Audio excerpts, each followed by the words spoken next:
and they really shot for #1 because that just speaks to the whole ethos of Larry Ellison, who's an extreme competitor.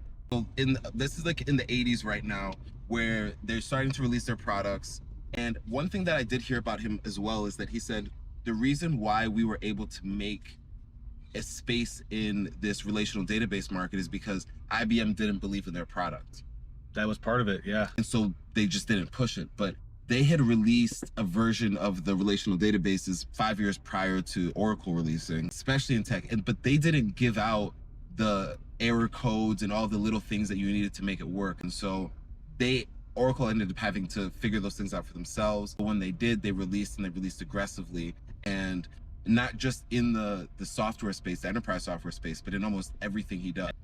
And a lot of it is like, you get a lot of sport vibes in terms of, yeah, I mean, I get like Total War kind of vibe. which when you think about it, like the best athletes take their sport in that vein too, where it's war vibes, and they're going to war when they step into that arena. On the Founders podcast, he highlights a lot of those aspects of his personality, the competitive aspects of it, and the winning aspects of it, and how being '1 is the only thing that matters. Yeah, and that kind of sets up that whole kind of rise to providence in their 2001, 2000s boom, where they ended up doing a lot of sales. They actually acquired Sun Microsystems, and that was a huge acquisition for, I think it was like $7 billion.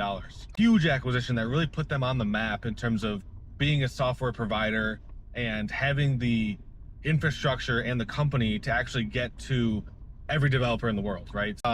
That then got them, I know, to rise in the 2000s era to where I think Larry became the richest person in the world. And he ended up IPOing, and his net worth ballooned to $93 million in 80s currency. Wow.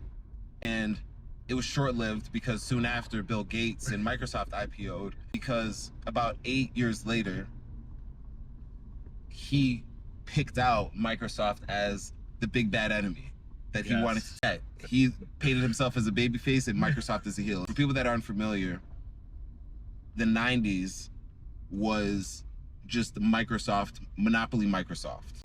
Interestingly enough, on the Founders podcast, they also differentiate between the two styles. Yeah.